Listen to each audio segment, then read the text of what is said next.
Newly elected Senator Angus King is vowing to help break the logjam by doing what so many others in Congress will not: compromise. Chip Reid caught up with King on the streets of Maine.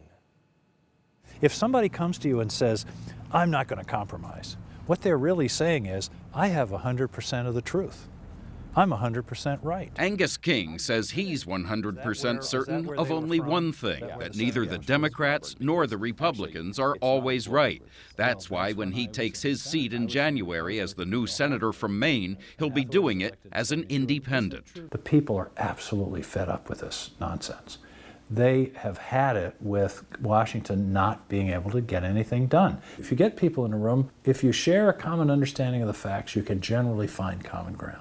And that's exactly the role that I hope I can play. He served 2 terms as governor of Maine, where he says he learned the value of being an independent. I don't have to check with anybody about what my positions are. I can call them as I see them.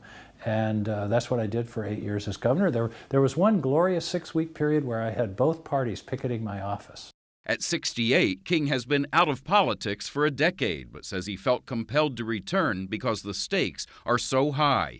He agrees with the Democrats that higher tax revenues must be on the table in the upcoming budget negotiations. But as a successful businessman, he's more in sync with Republicans on cutting spending and deficits, which he says are urgent priorities. We're digging a hole very fast, and the first rule of getting out of holes is to stop digging. Well, right now, we're digging it at the rate of about $1 trillion a year. I think the economy is sort of waiting. This deficit is like a dark cloud over everything. King worries, though, that nothing will get done if the Senate doesn't change its ways. He wants to change the rules on filibusters, which allow a minority of senators to bring the Senate floor to a halt. That was the central core of my campaign, that we have to be thinking about and working on making the institution work, reaching decisions, compromising. You're going to have to be a pretty strong suspension bridge if you're going to be a bridge between those 2 parties. I like the image of a bridge. A bridge he hopes will bring the Senate's 2 warring parties together. Chip Reid, CBS News, Brunswick, Maine.